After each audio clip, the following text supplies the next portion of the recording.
8 de la mañana con 35 minutos, 8 con 35 minutos. Continuamos en Punto Noticias de Radio Pichincha y saludamos a esta hora a Daniel Elmir, integrante de Constructores Positivos, que nos acompaña esta mañana para analizar la situación por la que atraviesa la capital de la República en materia vial. ¿Cómo está, Daniel? Buenos días. Bienvenido a Punto Noticias. Primera emisión, le saluda Licenia Espinel. Las autoridades del municipio de Quito han reconocido que deben hacer una intervención de las vías de entre un 40 y un 50%, que las vías necesitan un cambio integral. Esto de acuerdo a los estudios hechos en el último trimestre de 2021, y es más que evidente la situación vial por la que atraviesa la capital de la República. ¿Cuál es la visión o el análisis que ustedes tienen respecto a la situación vial de Quito? Buenos días, bienvenido. Hola Licenia, buenos días a ustedes, a toda la audiencia. Un gusto estar con ustedes esta mañana. Bueno, realmente nosotros hemos visto cómo las vías se han venido deteriorando en los últimos años por las muy malas administraciones que han existido, ¿no? En los últimos 2 años que tuvimos de la administración Yunda se vio que toda la maquinaria de obras públicas quedó paralizada, quedó sin uso y más bien en lugar de atender las necesidades viales que tiene la ciudad, que son grandes, se dedicaron a construir un cubeto para la basura que no era parte de sus funciones básicas, ¿no? Y eso paralizó el tema de la reconstrucción de las vías durante casi 2 años, cosa que a la capital le ha costado mucho y le está poniendo en serio de aprietos en este momento. Por suerte existe ya, de lo que conversé el otro día con el municipio de Quito, existe ya un plan para invertir $100 millones en repavimentar 500 kilómetros de vías a partir de febrero. Entonces, vemos que las cosas ya van a mejorar, esperamos, y ojalá en el corto plazo. ¿Cuál debería ser ese plan para mejorar la situación vial, tomando en cuenta que siempre se aplican? Yo veo que por todo lado están repavimentando, asfaltando, pero a las pocas semanas, a los pocos meses, nuevamente tenemos esos problemas. ¿Cuál debería ser el plan integral para mejorar el estado vial de Quito, pero un plan que tenga una duración amplia de varios años, que no sea que en los pocos meses otra vez tengamos el mismo problema? Lo que hay que hacer es realizar las construcciones de manera técnica.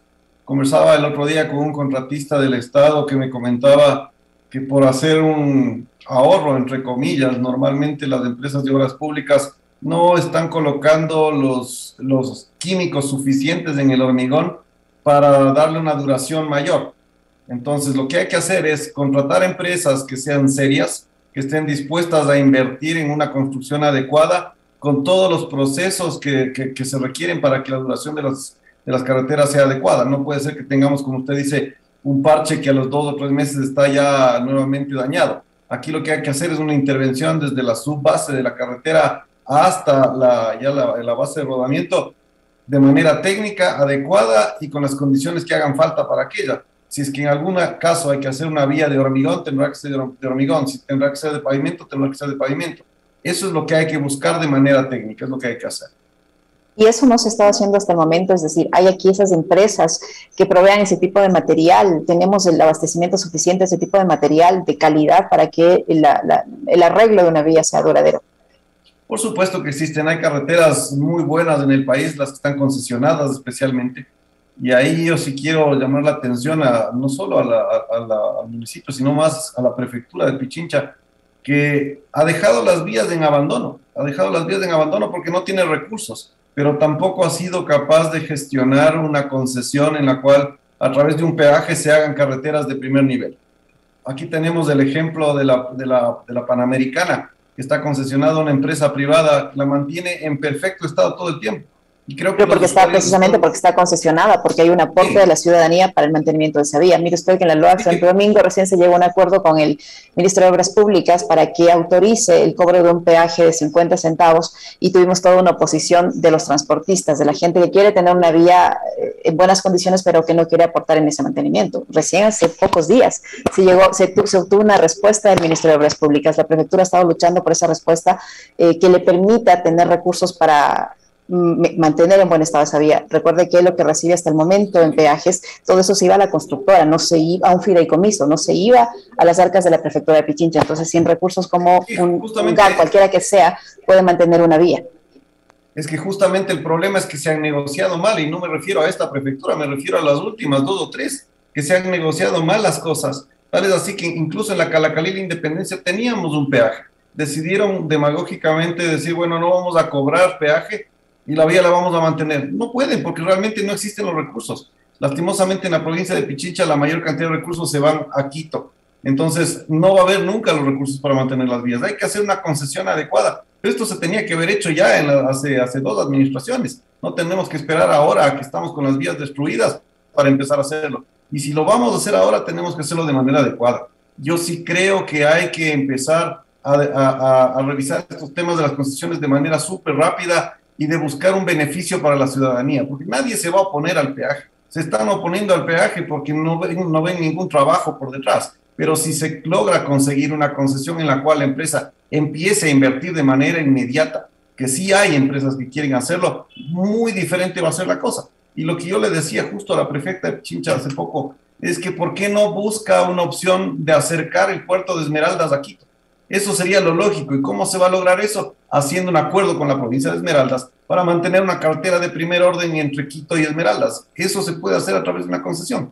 Entonces hay que cambiar la forma de ver las cosas y tratar de encontrar los mejores modelos para que la ciudadanía sea la beneficiada. Daniel, volviendo al tema del municipio capitalino, $100 millones serán suficientes para rehabilitar todo el sistema vial de Quito. No para todo el sistema vial, pero al menos va a ser un aporte importante. Obviamente hay que entender que también el municipio de Quito está muy complicado con el asunto del metro. Y eso no le permite todo su presupuesto más para allá. Claro, claro. Entonces, lo que hay que buscar también en Quito es concesionar vías. Ejemplo, la Ruta Viva. Yo creo que la Ruta Viva se debió concesionar y se debió poner un peaje desde el día 1, porque esa vía es una vía complicada, es una vía grande, es una vía que tiene muchísimo tráfico y se podría mantener perfectamente si tiene un peaje. Entonces hay que trabajar en aquello y hay que trabajar también en peajes urbanos, como funciona en otras partes del mundo. La única forma de darle un mantenimiento adecuado a las vías es que existan los recursos para aquello y que exista una empresa privada que esté detrás, porque si no, simplemente lo que pasa es lo que ya hemos visto, se va todo el dinero en corrupción, se va el dinero en coimas y en problemas, en que se hacen contrataciones de mala calidad, que no se cumplen las especificaciones, y eso es lo que finalmente termina afectando no solo a la ciudad, sino a la provincia y por ende al país. Entonces hay que buscar concesiones en el sector privado para aquello. ¿Ustedes le han hecho sugerencias al municipio de Quito, ahora encabezado por el alcalde Santiago Guarderas, en cuanto a lo que debe hacer para mejorar el mantenimiento de las vías, para mejorar en sí el manejo del tema de construcción en las vías? Sí, justamente lo que podemos recomendarles es que empiece con todos los estudios técnicos adecuados, que se deje asesorar por las empresas y las personas que hacen vías de primera calidad. Eso es lo que hay que ver. ¿Cómo haría un privado en un negocio privado para tener una obra de calidad? Eso es lo que hay que buscar, que alguien le ayude con los estudios técnicos adecuados para el tema y a través de eso se pueda generar ya un plan para ver cómo se regeneran las vías, sea vía concesión o sea vía inversión del municipio, lo que sea que haya que hacer, pero todo tiene que partir primero por un buen estudio para ver qué es lo que hay que hacer. Porque el bacheo, existe, entiendo yo, un estudio que se ha realizado el último trimestre de 2021. Este estudio es lo suficientemente amplio como para dimensionar la realidad de la situación vial de Quito, por un lado, y por otro, el propio gerente del EMOV ha señalado que el bacheo es una medida provisional. Y si es una medida provisional, ¿por qué insistir en eso? ¿Por qué no hacerlo de forma más integral? Sí, es una medida provisional, pero necesaria. Porque si usted se pone a pavimentar toda la ciudad de un solo golpe, primero no tiene los recursos y segundo no va a poder transitar por ninguna parte porque la ciudad parece un campo minado, si usted se ha fijado. Entonces hay que hacer el bacheo de manera técnica, pero a la par hay que seguir trabajando en los estudios que ya se están haciendo y que hasta donde vi está bastante bien pensado lo que se va a hacer para poder repavimentar ciertas vías principales, especialmente en el sur y en el norte de Quito. Bien en el norte me refiero, no en el hipercentro, sino más bien ya en la zona de Calderón y alrededores que están bastante más complicados. Entonces hay que hacer aquello, pero sí, obviamente el bacheo es importante.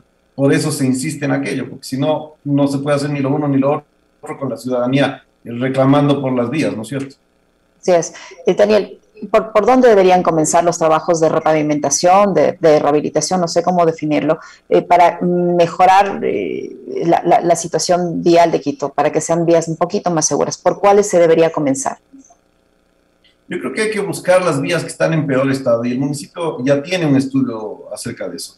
Vías muy transitadas que están en mal estado, ejemplo, yo diría que la Simón Bolívar ya necesita una repavimentación porque se generan muchísimos accidentes por los desniveles que hay en las vías, entonces hay que buscar, por ejemplo, esa vía que sea repavimentada, hay que buscar también en la Morán Valverde al sur, la vi bastante compleja el otro día, y así varias vías en la ciudad que necesitan una repavimentación urgente para evitar accidentes.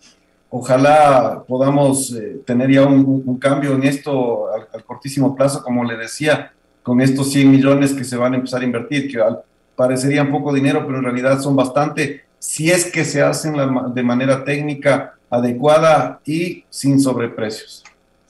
Y en este proceso debería participar la empresa privada también, en una especie de alianza con el municipio capitalino, o debería solo dejarse que sea el municipio a través de su empresa de obras públicas que realice este trabajo. Yo realmente soy un fiel creyente de que hay que hacer alianzas público-privadas, es la única forma. Hay otros países en los cuales hasta el 60% de la obra pública se hace con recursos privados y funciona de primera todos los servicios que se han ofrecido, ¿no es cierto? Entonces yo sí creo que hay que buscar alianzas con los privados para poder que esos 100 millones alcancen para más cantidad de vías, ¿no es cierto? Ahí es donde entran nuevamente las concesiones, donde entran nuevamente los peajes urbanos y demás, que son extremadamente necesarios, no solamente para el mantenimiento de las vías, sino también para un control del tránsito. Porque hay ciudades como Nueva York, en la que acabo de estar la semana pasada, que ya le están cobrando a uno por circular en lo que aquí se llamaría el casco consolidado de la ciudad. ¿Para qué hacen eso? Para que la gente deje de utilizar su auto y más bien empiece a usar el transporte público. Eso es lo que hay que incentivar. Entonces, a través de todos estos temas, de usar peajes urbanos y de usar concesiones, se puede mejorar la red vial y a la vez se va a poder mejorar la movilidad. Además del sistema vial, Daniel, ¿qué otro aspecto en el ámbito de la construcción como tal cree que debe dar atención el municipio capitalino? Bueno, yo creo que Quito en el tema de la construcción está mejor de lo que estaba, pero todavía está complicado.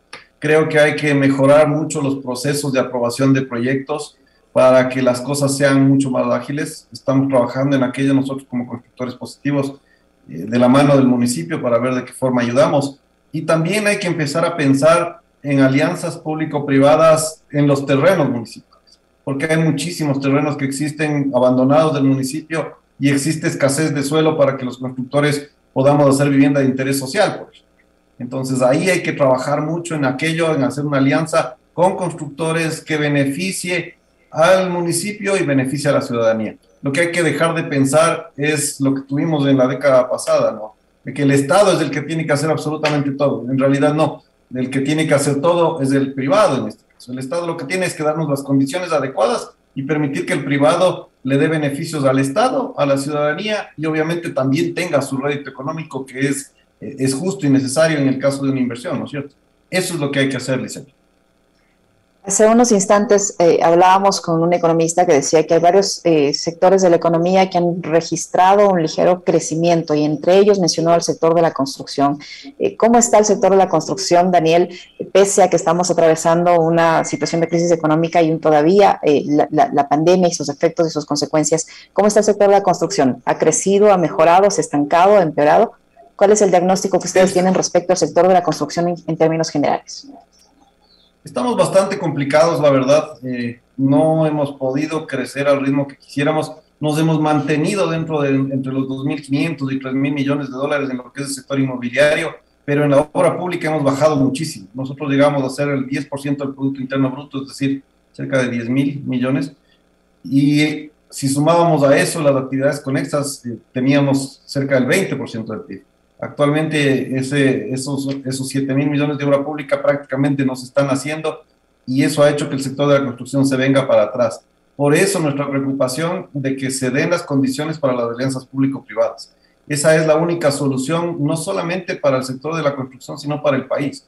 Porque hay que entender que el sector de la construcción, por cada 20 metros que se construye, genera un empleo para una persona por 18 meses. Entonces, es un sector que puede dinamizar la economía de manera inmediata con recursos privados, ni siquiera con recursos públicos que no hay. Lo que hay es que darle las condiciones para que pueda invertir, pueda generar riqueza y a través de eso el país vuelva a reflotar. Eso es lo que han hecho otros países en las grandes crisis, los Estados Unidos en la Gran Depresión, lo hizo Europa después de la Segunda Guerra Mundial. Se dedicaron a construir porque esa es la única forma de levantar de manera rápida las economías. ¿Y qué factores no están al momento óptimos para que ustedes puedan tener una mejor situación? Usted dice que hay que mejorar algunas condiciones. ¿Cuáles son esas condiciones que se deberían mejorar? Básicamente la seguridad jurídica. En este país es muy complejo tener un proyecto a largo plazo porque con cada gobierno, ya sea local o nacional, empiezan a cambiar las condiciones y ahí es cuando los inversionistas ven el riesgo y no se arriesgan a estar en el país, ¿no es cierto? Entonces, lo que hay es que poner eso, hay que poner una seguridad jurídica adecuada, hay que entender que hay que facilitar las cosas al privado, en este caso, buscar un acuerdo justo entre el Estado y el empresario a un inicio, pero no se pueden cambiar las condiciones durante la construcción del proyecto. Eso es lo que hay que hacer, hay que mejorar las leyes, hay que mejorar el tema laboral también, que es bastante complejo en el Ecuador, es muy difícil en la construcción, que hay tanta rotación de gente, es complicado el tema laboral, hay que mejorar también el tema de ordenanzas, que son muy complicadas en el país. Tenemos que buscar un proceso de aprobación de planos que sea prácticamente único a nivel nacional y eso genere una fluidez en los trámites, que es lo que nos está haciendo falta para poder despegar. Daniel, usted mencionaba hace unos instantes que hay mucho terreno municipal que está prácticamente abandonado y que podría ser utilizado para la construcción de vivienda de interés social. ¿Han hablado con el municipio para que les permita tener un acuerdo para poder usar esos terrenos para llevar a cabo estos planes de construcción de vivienda social? Y tomando en cuenta la situación actual, qué tan rentable o factible puede ser tanto para ustedes como para los ciudadanos al momento comprar una vivienda de interés social, qué tan fácil es para un ciudadano al momento acceder a una vivienda de interés social y para ustedes qué tan rentable puede ser esto. Nosotros hemos conversado, yo personalmente, no solo con el municipio, sino con la prefectura también, porque ustedes con la prefectura tienen una cantidad importante de terrenos que se podrían aportar para proyectos inmobiliarios. Lastimosamente los trámites burocráticos son bastante complejos y a eso me refiero también que hay que mejorar para que las alianzas público-privadas sean rápidas. Porque hasta que se hagan todos los estudios y se vean las factibilidades, pasan 3 años, cambió de prefecto y simplemente ya no se hace nada. Entonces hay que cambiar eso. ¿Qué tan factible es? Para nosotros es factible invertir, estamos buscando invertir en eso y además vemos que existen las mejores condiciones de la historia para que la gente adquiera una vivienda. Tenemos el plan que se llamaba Casa para Todos, en el cual con el 5% de entrada y el 5% de interés uno puede acceder a una vivienda de interés social. Entonces, no ha habido mejores condiciones para la compra de vivienda, más bien las personas deberían aprovechar estas condiciones y buscarlas en las páginas del Midubi o de constructores positivos mismo, toda la oferta que existe. Hay las condiciones más adecuadas para tener vivienda. El problema es que, en especial en la provincia de Pichincha, no tenemos terrenos grandes, no tenemos condiciones para hacer proyectos grandes como sí se hacen en otras provincias y los recursos que estaban destinados para la construcción se están yendo a otras provincias. Eso es lo que a nosotros nos da pena como pichinchanos, que todas las otras provincias tienen proyectos grandes, que las prefecturas, que los municipios entienden y están poniendo a disposición los terrenos. Mientras tanto, aquí nosotros estamos muriendo de sed junto a la fuente, como dice un buen amigo. Entonces hay que pensar en aquello y hay que dar las facilidades para que las cosas caminen. ¿Han tenido una respuesta tanto en este caso del municipio capitalino como de la prefectura sobre el tema? Sí, les parece interesante. El problema es que están atados de pies y manos porque la normativa no les permite hacer las cosas de manera ágil. Entonces, más bien si a mí me preguntan qué hacer, yo cambiaría todas esas normas lo más pronto posible y dedicaría el 100% de mis esfuerzos a cambiar eso, a mejorar las cosas, a mejorar el clima de negocios para que la gente invierta en esta provincia y luego simplemente eso va a permitir que tengamos las obras que tanto hacen falta. Pero si no tenemos inversión en la provincia, si las industrias se están yendo de la provincia de Pichincha para asentarse en otras provincias porque las condiciones no se dan, vamos simplemente a seguir teniendo menos recursos cada vez. Entonces hay que priorizar el tema, hay que cambiar la forma de pensar, hay que cambiar la normativa y empezar a impulsar que Pichincha sea un centro de inversiones para el país.